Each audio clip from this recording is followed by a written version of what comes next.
ഗോപൻ സ്വാമിയുടെ മരണത്തിന്റെ നാൾവഴികൾ ഈ പോസ്റ്ററിൽ നിന്നാണ് തുടക്കം. ഈ പോസ്റ്ററിൽ നിന്നാണ് ഗോപൻ സ്വാമി സമാധിയായത് നാട്ടുകാരറിയുന്നത്.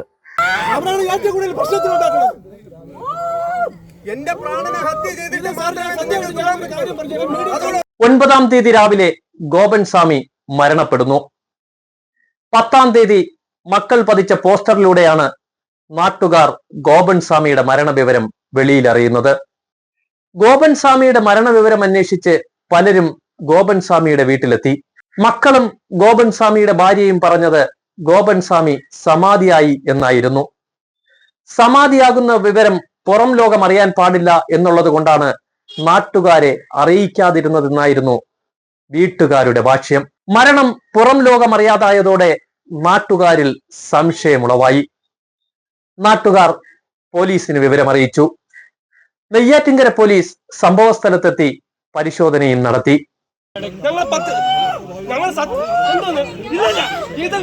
ഞാൻ സത്യമായിട്ട് ഒന്ന് പറയണം, നിങ്ങളൊന്ന് മനസ്സിലാക്കിയിട്ട് നിങ്ങളുടെ കാര്യം പ്രവർത്തിക്കുക. ഞാൻ പറയുന്നതിന്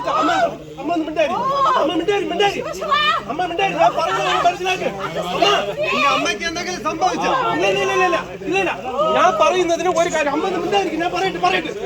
ഗോപൻ സ്വാമിയുടെ മരണത്തെക്കുറിച്ച് മകൻ രാജസേനൻ പറയുന്നത് ഇങ്ങനെയാണ്. കാലം 11:30 എൻ്റെ അച്ഛൻ സമാധിയാവണമെന്ന് പറഞ്ഞ് ആ പത്മപീഠത്തിലേക്ക് അച്ഛൻ ചെന്ന് ഇരുന്ന് അച്ഛൻ ക്ഷേത്രത്തിലേക്ക് വേണ്ടിയിട്ട് പൂജാതി കർമ്മങ്ങളെല്ലാം ചെയ്തു കഴിഞ്ഞു. ക്ഷേത്രത്തില് പൂജാതി കർമ്മങ്ങളെല്ലാം ചെയ്തു വന്ന് എനിക്ക് സമാധിയാവണമെന്ന് അച്ഛൻ പറഞ്ഞു. അപ്പൊ എന്റെ സമാധിയുടെ ചടങ്ങ് അങ്ങനെ ആരും കാണാൻ പാടില്ല. ജീവൽ സമാധിയാണ് ഞാൻ ചെയ്യുന്നത്. സമാധിയുടെ ചടങ്ങ് ആരും കാണാൻ പാടില്ല. അതുകൊണ്ട് എന്നെ സമാധി ഇരുത്തണം. അപ്പൊ സമാധി അതിനുള്ള കർമ്മങ്ങളെല്ലാം ചെയ്യാൻ വേണ്ടിയിട്ട് എൻ്റെ അടുത്ത് അച്ഛൻ പറഞ്ഞായിരുന്നു. എൻ്റെ അടുത്ത് എല്ലാം പറഞ്ഞ് എല്ലാ കാര്യങ്ങളും പറഞ്ഞതിന് ശേഷം അച്ഛൻ ആ പത്മപീഠത്തിലേക്ക് പത്മാസനത്തിൽ അച്ഛൻ കയറി ഇരുന്നു. പത്മാസനത്തിൽ ഇരുന്നും കൊണ്ട് 6 ആധാര ചക്രങ്ങൾ അച്ഛൻ ഉണർത്തി മൂലാധാര, സ്വാധിഷ്ഠാനം, മണിപൂര, അനാഗതം, വിശുദ്ധി, ആജ്ഞ, സഹസ്രത പത്മത്തിലേക്ക് തന്റെ പ്രാണൻ അച്ഛൻ ഇരുത്തി. അച്ഛൻ അവിടെ ഇരുന്ന് സമാധിയായി. ആ സമാധിയുടെ ചടങ്ങുകളെല്ലാം ചെയ്ത് ഒരു 11:30 10:30 തുടങ്ങിയത്. 11:30 അച്ഛൻ സമാധി കറക്റ്റ് സമാധിയായി. അവിടുന്ന് പിന്നെ 10 മണിക്കൂർ കഴിഞ്ഞാണ് സുഗന്ധദ്രവ്യങ്ങളും ഭസ്മം, കർപ്പൂരം ബാക്കി എല്ലാം ഇട്ട് അച്ഛന് തന്റെ അനാഗത ചക്രം വരെ ഇരുത്തി മൂടിയത്. എന്നിട്ടാണ് അച്ഛൻ ആ ഉയരെയുള്ള കല്ല്, തിളക്കല്ല് പാവി ഇത് 3:30 ബ്രാഹ്മമുഹൂർത്തം 3:30 ഈ ചടങ്ങെല്ലാം കഴിഞ്ഞ് തീർന്നു. അതാണ് അച്ഛന്റെ സമാധി, ജീവൽ സമാധിയാണ്. മണിക്കൂറുകൾക്ക് ശേഷം അദ്ദേഹത്തിന്റെ പ്രാണൻ പോയി എന്നാണ് മകൻ പറയുന്നത്. തുടർന്ന് മണിക്കൂറുകളോളം നീളുന്ന പൂജാകർമ്മത്തിന് ശേഷം ഭസ്മവും സുഗന്ധദ്രവ്യങ്ങളും ഇട്ട് ഗോപൻ സ്വാമിയെ കല്ലറയിൽ അടക്കം ചെയ്തു. 11-ാം തീയതി പ്രദേശവാസി നെയ്യാറ്റിൻകര പോലീസിൽ നൽകിയ പരാതിയുടെ അടിസ്ഥാനത്തിൽ കേസെടുത്ത് അന്വേഷണം ആരംഭിച്ചു.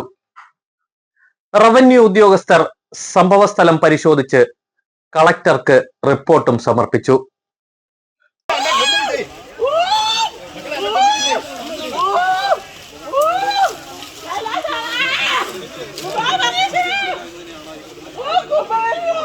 ഇന്ന് രാവിലെ ഡെപ്യൂട്ടി കളക്ടറുടെ നേതൃത്വത്തിൽ ഉന്നത പോലീസ് ഉദ്യോഗസ്ഥരുടെ സാന്നിധ്യത്തിൽ കല്ലറ പൊളിക്കുവാനുള്ള നടപടി ആരംഭിച്ചു. തുടർന്നായിരുന്നു പ്രദേശത്ത് ചേരിതിരിഞ്ഞുള്ള സംഘർഷവും. കല്ലറ പൊളിക്കരുതെന്ന് ആവശ്യപ്പെട്ടുകൊണ്ട് കുടുംബം കല്ലറയ്ക്ക് മുന്നിൽ പ്രതിഷേധവും തുടർന്നു. ഒരു വിഭാഗം കല്ലറ പൊളിക്കുന്നതിനെ എതിർത്തുകൊണ്ട് രംഗത്തുമെത്തി. തുടർന്ന് ചേരിതിരിഞ്ഞുള്ള സംഘർഷത്തിന്റെ വക്കിലായിരുന്നു സംഭവം.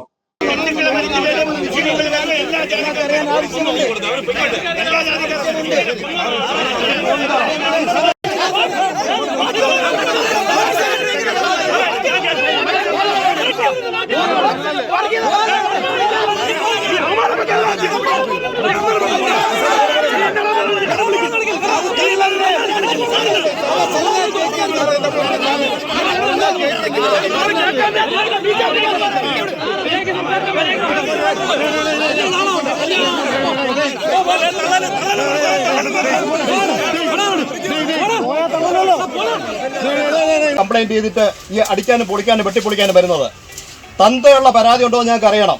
ആരാണ് പരാതി കൊടുത്തത്? Who is the person who has labelled the allegation? ആ വ്യക്തികളെ കുറിച്ച് പോലീസ് പഠിക്കണം. എന്താണ് അവരുടെ മോട്ടീവ് എന്ന് പഠിക്കണം. അല്ല പോലീസ് വെറുതെ അവരെ കയ്യിൽ RDOയും പോലീസും റവന്യൂ അതോറിറ്റീസ് അവരെ കയ്യിൽ വെറും പാവകളാവരുത്. നിങ്ങൾക്ക് നിങ്ങളുടെ സഫർ ചെയ്യും, ഉറപ്പിച്ച് സഫർ ചെയ്യും. പരാതിക്കാരി ഞങ്ങളാണ്. 2 പരാതി കൊടുത്തു, 2 എണ്ണം.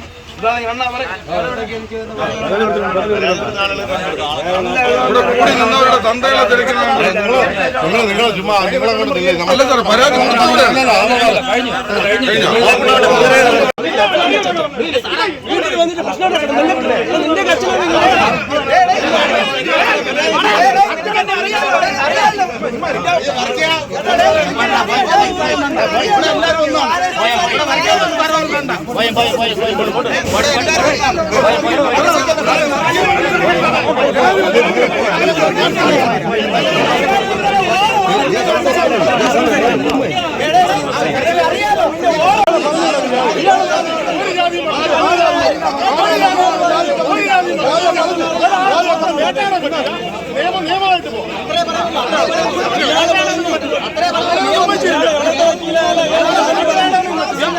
ഇന്ന് ഈ സാറ് നമ്മുടെ ഹിന്ദു ഐക്യവേദിയുടെ പ്രസിഡന്റ് പറഞ്ഞ സമയത്ത് അവർ കുറെ ചാനലുകാർ മാറിയിരിക്കുക. അങ്ങനെ അതിനൊക്കെ എന്തെങ്കിലും ആവശ്യമുണ്ടോ സാറ്? അവർക്ക് ആവശ്യമുള്ള എന്റെ കിട്ടില്ല.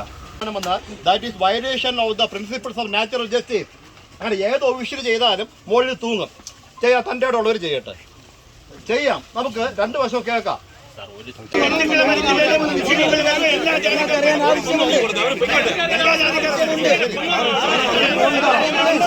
അവര് ഈ രാവിലെയും അതുപോലെ വൈകിട്ടും ഈ അച്ഛന്റെ സമാധി സ്ഥലം അവര് ഏറ്റവും പരമപവിത്രമായിട്ടും പുണ്യമായിട്ടും കാണുന്ന ഒരു സ്ഥലമാണ്. ഇന്ന് രാവിലെ അദ്ദേഹം 4 മണി തൊട്ട് ഏതാണ്ട് 7 മണി വരെ അവിടെ പൂജ ചെയ്തു.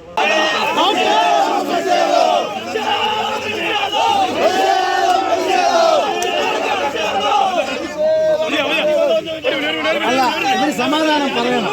കാരണം ഇത് ജാതിയും ഈ മരണത്തിലെ നാട്ടുകാർ സംഘടിക്കുകയാണ്. എന്താണ് ചേട്ടാ നിങ്ങളുടെ ആവശ്യം? എന്താ? ഞങ്ങൾക്ക് ഇത് പൊളിച്ച് എന്താണെന്ന് അവസ്ഥ പൊളിച്ചറിഞ്ഞേ പറ്റൂ. ഇല്ല, ഞങ്ങൾ പോകൂല. 1 മണിക്കൂർ ഇവിടെ ജാതി അടിസ്ഥാനത്തിലാണ് സംസാരിച്ചത്. ഈ പോലീസ് അത് പറ്റൂല. നിയമപരമായ നടപടി സ്വീകരിച്ച് ഇത് പൊളിച്ചേ പറ്റൂ. ഞങ്ങൾ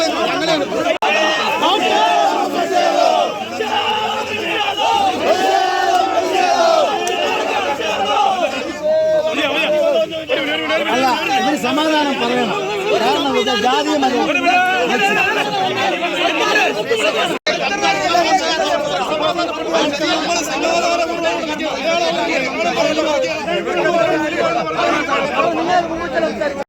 വരും ദിവസങ്ങളിൽ ഡെപ്യൂട്ടി കളക്ടറുടെ നിർദ്ദേശപ്രകാരം തുടർ നടപടികൾ ആരംഭിക്കുവാനുള്ള തയ്യാറെടുപ്പിലാണ് പോലീസ് ഉദ്യോഗസ്ഥരും.